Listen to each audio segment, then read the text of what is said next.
Perkenalkan, saya Putri Aulia Zahra dengan NPM 2313041003, mahasiswa program studi pendidikan bahasa dan sastra Indonesia. Pada kesempatan kali ini, saya akan mempraktikkan keterampilan mengajar kelompok kecil dan perorangan dengan materi mengungkapkan perwatakan dalam tokoh dalam cerita untuk kelas 12 SMA. Assalamualaikum warahmatullahi wabarakatuh. Waalaikumsalam warahmatullahi wabarakatuh. Selamat pagi semuanya. Pagi, Bu. Udah pada sarapan belum nih? Udah.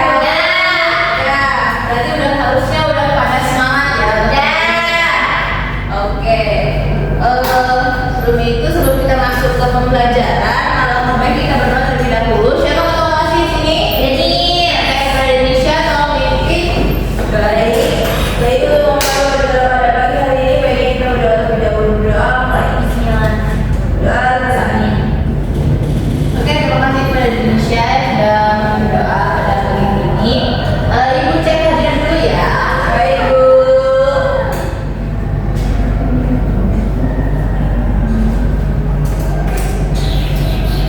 Rita Herlina, Hadir. Intan Nuraini, Hadir, Bu. Rania Agustina, Hadir, Bu. Ada yang Denisha Anta Adila. Hadir, Bu. Oke, berarti habis semua ya hari ini ya. Hadir. Next. Masih ada yang ingat nggak kita minggu lalu materinya belajar tentang Belajar tentang unsur intrinsik dan intrinsik dan ekstrinsik. Minggu lalu kita sudah belajar tentang unsur intrinsik dan juga ekstrinsik pada karya fiksi. Masih ada ingat nggak unsur intrinsiknya apa aja yang ada dalam karya fiksi? Apa nih? tema Ada tema, ada apa lagi? penambahan Oh, penambahan, ada apa lagi? Alur, sudut pandang sudut pandang, terus latar ada latar, ada mana. Nah, itu adalah unsur intrinsik dari cerita fiksi. Nah, pada pembelajaran kali ini kita akan membahas lebih dalam tentang salah satu unsur intrinsik tersebut, yaitu tokoh dan penokohan. Nah, kita fokusnya ke penokohan atau perwatakan pada hari ini.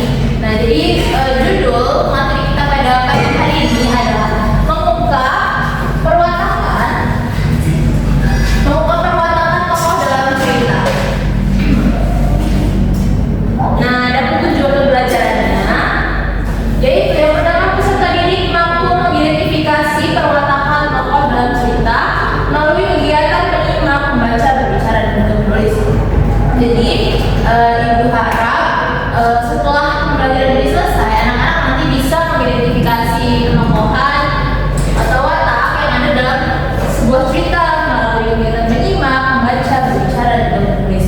Nah, tujuan pembelajaran yang kedua, peserta didik mampu menjelaskan perwatakan tokoh beserta buku pendukungnya secara tepat untuk memahami karakter dalam cerita. Nah, di sini anak-anak bisa menjelaskan ini kenapa sih tokoh tersebut wataknya itu begini, kenapa begini, kenapa begini. Nah, ini begini. Oke, ada pengertian perwatakan. Coba Rita, ya kita tolong bacakan pengertian perwatakan. pengertian perwatakan penambahan dan perwatakan adalah berbicara mengenai tokoh cerita baik keadaan lahirnya maupun batinnya yang dapat berubah pandangan hidupnya, sikapnya, keyakinannya, adat istiadatnya, dan sebagainya. Menurut Jonas dalam Nurdianto tahun 1995 halaman 165, penokohan adalah lukisan gambaran yang jelas tentang seseorang yang ditampilkan dalam sebuah cerita. Nah, oke. Nah, anak-anak perwatakan dengan penokohan itu sama ya. Tetapi penokohan dengan tokoh itu berbeda. Ada yang tahu nggak apa bedanya tokoh dengan penokohan? Ya, Bu, Apa lagi? kalau itu pelakunya penokohan itu cara menggambarkan sifat tokoh. Ya, benar sekali. Jadi tokoh itu adalah individu atau seseorang yang menjadi yang berperan dalam berjalannya sebuah cerita. Nah, kalau penokohan itu adalah gambaran yang bagaimana sih tokoh tersebut, sifatnya bagaimana,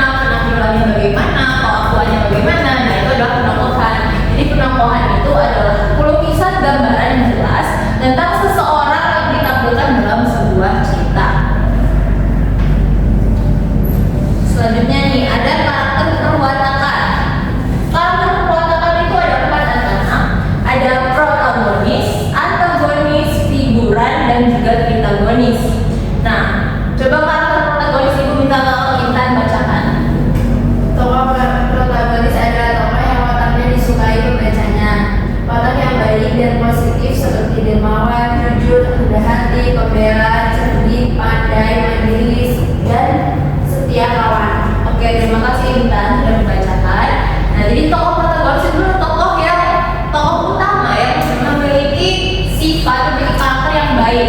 Sifat-sifatnya itu positif seperti baik, rendah hati, cerdik, pandai, mandiri, dan juga setia kawan. Tetapi tokoh protagonis tidak sepenuhnya ini memiliki sifat yang baik. Dia juga ada sisi kelemahannya atau sisi jeleknya. Contoh nih, seorang keluarga yang memiliki sebuah panti asuhan. Nah, di situ kan mereka itu keluarga tersebut itu secara tidak langsung kan menyayangi anak yatim, membantu anak yang diantarkan oleh orang tuanya. Tetapi di sisi lain keluarga tersebut ini pelit untuk memberikan sumbangan di lingkungan rumahnya. Jadi dia itu pelit keluarga tersebut. Tapi di sisi lain kan keluarga tersebut ini memiliki sifat penyayang atau peduli terhadap anak yatim. Nah, jadi tokoh protagonis itu tidak seutuhnya memiliki sifat yang baik, tetapi di sisi buruknya. Nah, yang kedua ada tokoh antagonis. Nah, tokoh antagonis itu tokoh yang wataknya dibenci pembacanya. Ini biasanya digambarkan sebagai tokoh yang berwataknya negatif. Nah, ini kebalikan dari tokoh protagonis. Nah, tokoh antagonis ini juga merupakan tokoh utama dalam sebuah cerita.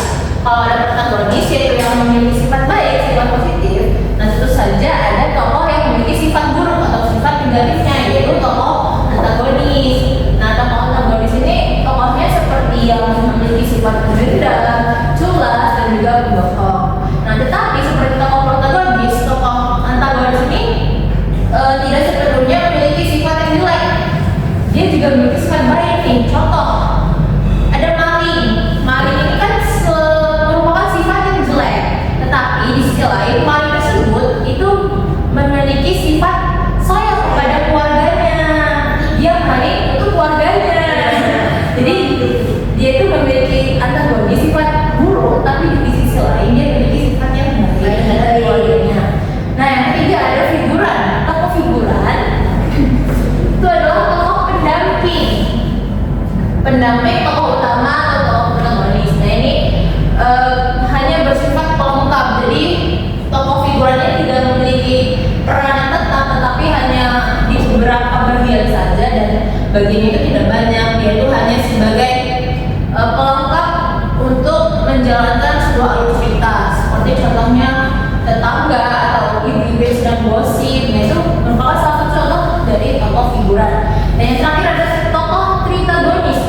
Tokoh tritagonis adalah pelaku yang membantu dalam suatu cerita, baik tokoh protagonis maupun antagonis. Nah, tritagonis ini mirip dengan figuran, tetapi tritagonis ini memiliki peran. Tetapi kalau figuran ini kan perannya sedikit, dia hanya sebagai pelengkap. Tapi kalau tritagonis ini perannya membantu untuk jalannya sebuah cerita antara tokoh protagonis dan juga para tokoh antagonis. Nah, selanjutnya ada beberapa cara untuk memahami watak tokoh.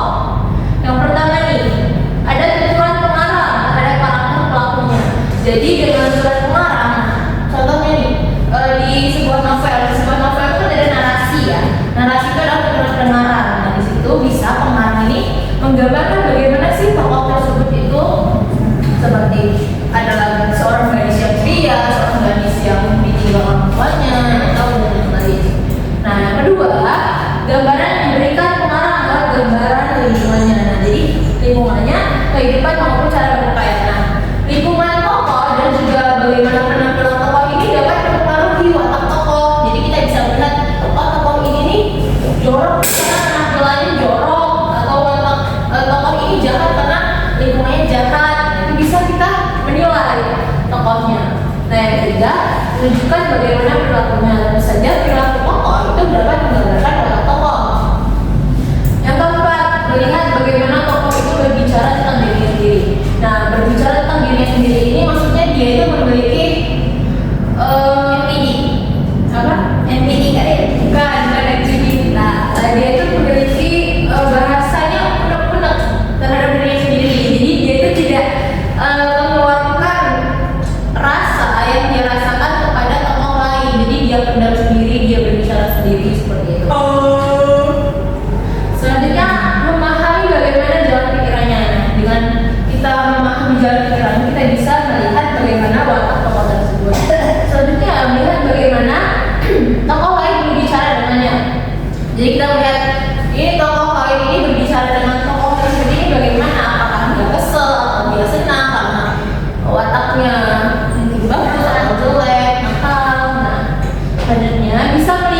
bagaimana tokoh lain berbicara tentangnya. Dan yang kedelapan, melihat bagaimana tokoh lain itu memberi reaksi terhadapnya. Dan yang terakhir, melihat bagaimana tokoh itu dalam mereaksi tokoh yang lain. Nah ini maksudnya apakah tokoh tersebut ini ada yang diomongin nggak tentang tokoh tersebut? Seperti Denisha nih bilang pernah nih kalau Wita itu nakal, Wita itu cerewet, itu bisa menggambarkan tokoh Wita di wataknya ternyata nakal dan juga cerewet seperti itu. Sampai sini paham anak-anak? Oke. Kalau sudah paham semua nih, ibu mau mengetahui seberapa kemampuan anak-anak ibu nih dalam memahami apa yang sudah ibu sampaikan tadi. Nah, jadi di sini ada latihan yang ada di buku nih. Bentuk kelompok terdiri dari 4 orang. Nah, karena kalian sudah 4 orang, jadi kalian menjadi satu kelompok, oke? Yang kedua, kerjakan latihan pada halaman 119 sesuai instruksi pada buku. Coba buka halaman 119 yang ada di buku catatan anak-anak.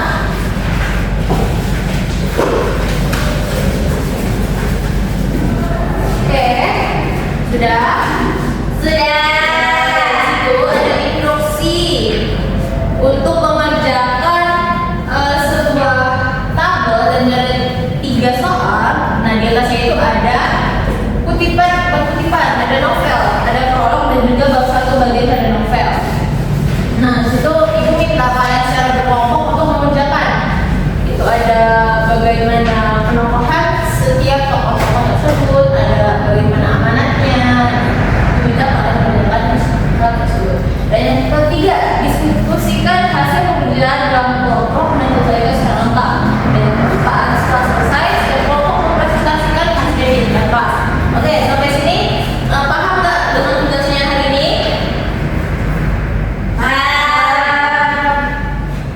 Oke, itu ibu kasih lembar kertas folio. Nanti ya anak-anak kerjakan di sini ya. Yes.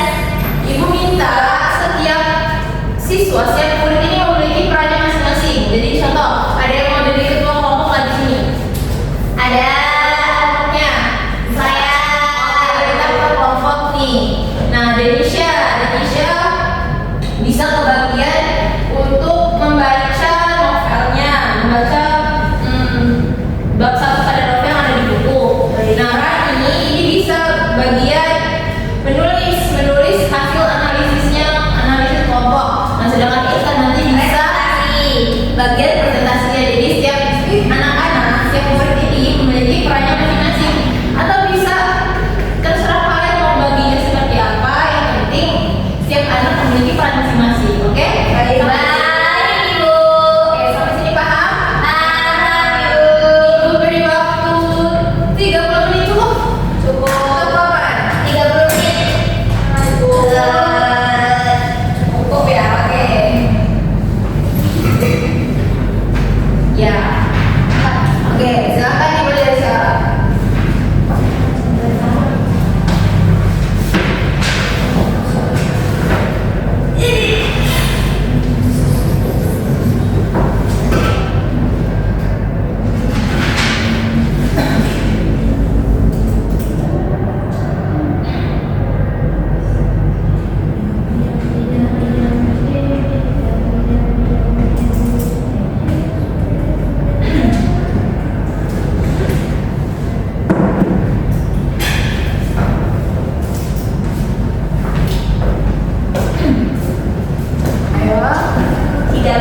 Ada kesulitan nggak untuk mengenal tokohnya?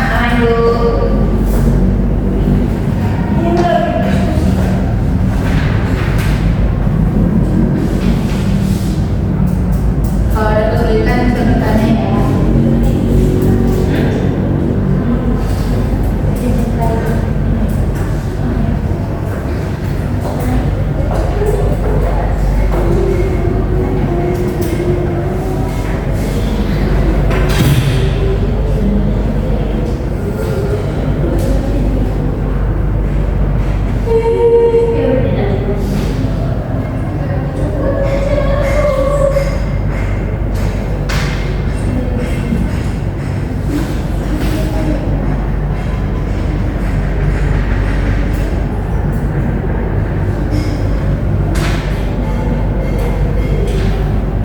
Selesai belum? 30 menit ya? Iya 30 menit. Tinggal berapa menit lagi, Bu? Tinggal 10 menit lagi. Baik.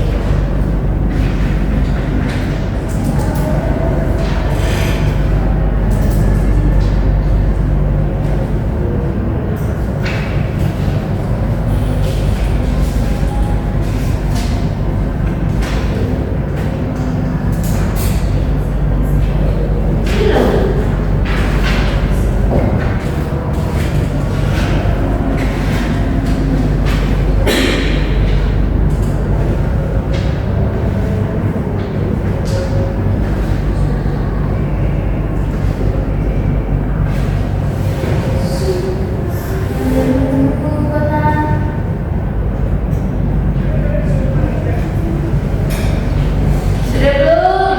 Sudah. Sudah.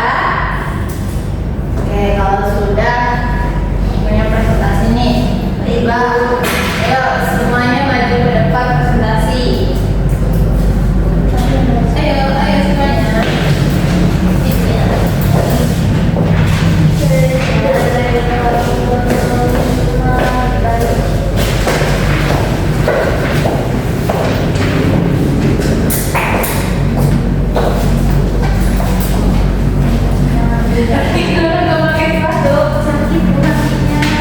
Oke, sebelumnya kita tanya dulu nih, siapa ketua ya? Ketuanya kita.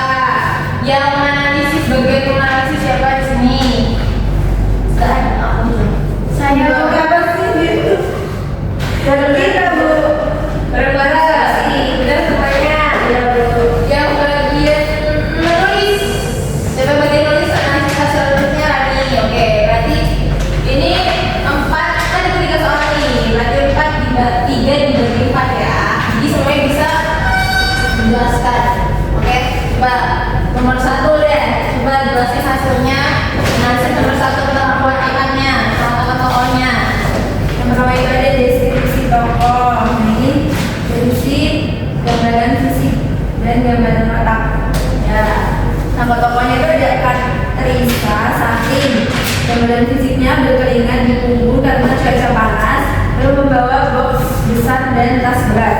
Gambaran wataknya tegak, berusaha bertahan dan dalam tekanan, merasa malu dengan masa lalunya, ingin diterima di kelompok populer. Yang kedua ada Langit Lajuardi. Gambaran fisiknya berkacamata tebal, poni panjang diikat ke belakang, lalu senyum manis dan tubuh cukup tinggi. Gambaran wataknya baik hati, peduli, antusias, sedikit happy, tidak mudah menyerah, sadar diri. Lalu selanjutnya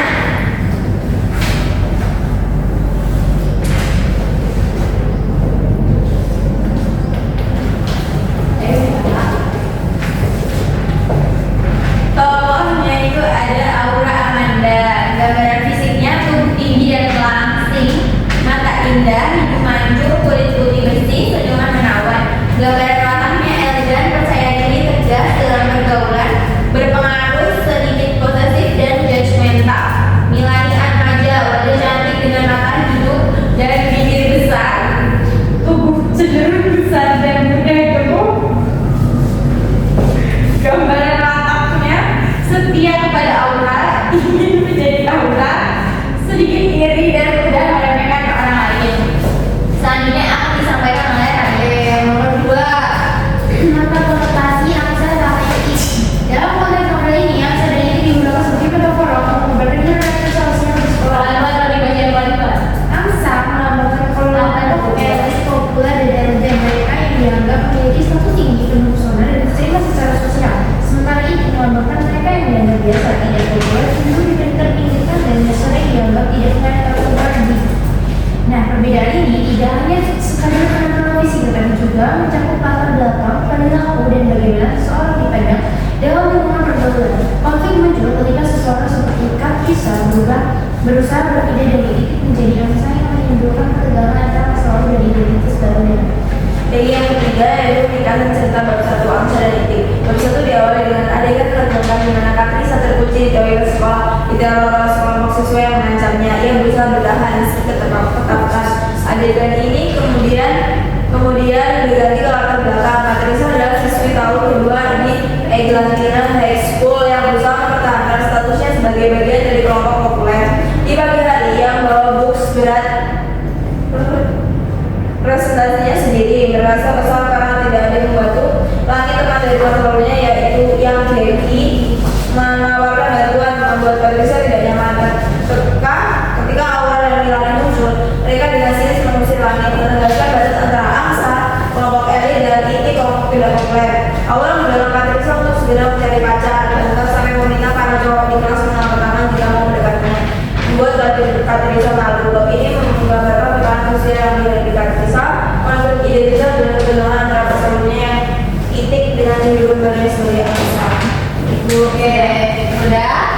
Oke, terima kasih karena sudah mempresentasikan hasil dari analisis novel dan akan disebutkan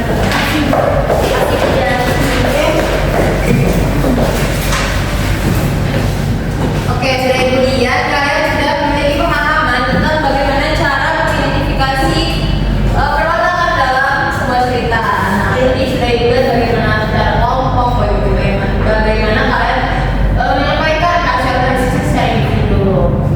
Nah, apakah masih ada yang belum dipahami tentang perwatakan? Anak, cukup.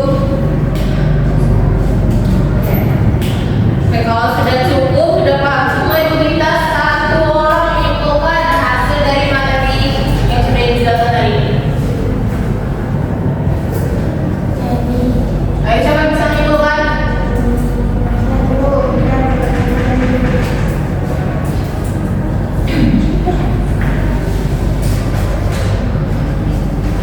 Ada yang bisa menyimpulkan atau ibu yang bertanya?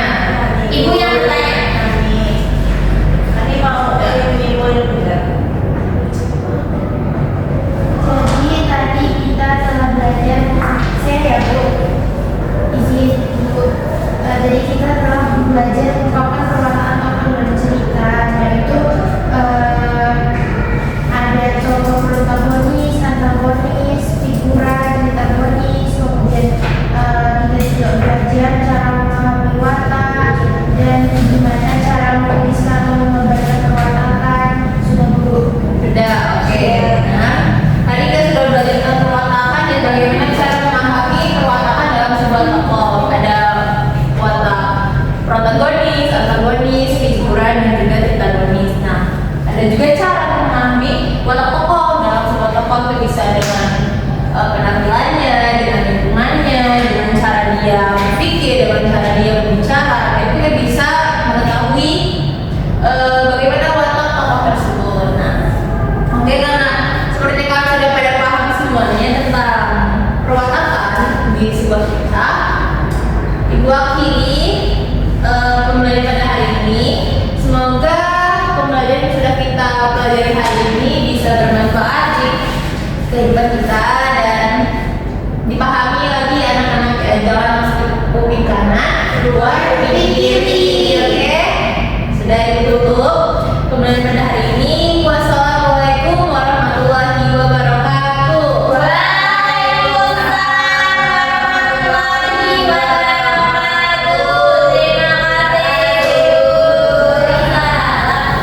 Selamat siang, saya sebagai observer lisan dari calon guru Putri Aulia Zahra NPM 231341003 pada tanggal 21 November 2025 pukul 08.00 dengan topik mengemukakan perwatakan tokoh dalam cerita kelas 12.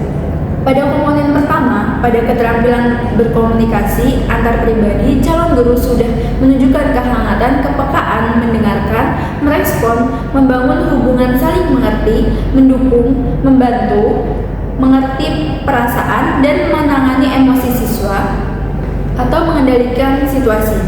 Pada komponen kedua, keterampilan merencanakan dan melaksanakan kegiatan belajar mengajar, calon guru sudah menetapkan tujuan, merencanakan kegiatan, memberi nasihat, dan membantu menilai. Serta calon guru telah terdapat rencana kegiatan setiap orang, penyediaan alat, sumber, dan cara membantu murid. Selanjutnya, calon guru sudah melakukan pendekatan pada murid, misalnya menyenangkan, menantang murid untuk berpikir, mendorong murid untuk mengemukakan pendapatnya, dan mendorong murid untuk menyelesaikan tugasnya. Sekian, terima kasih.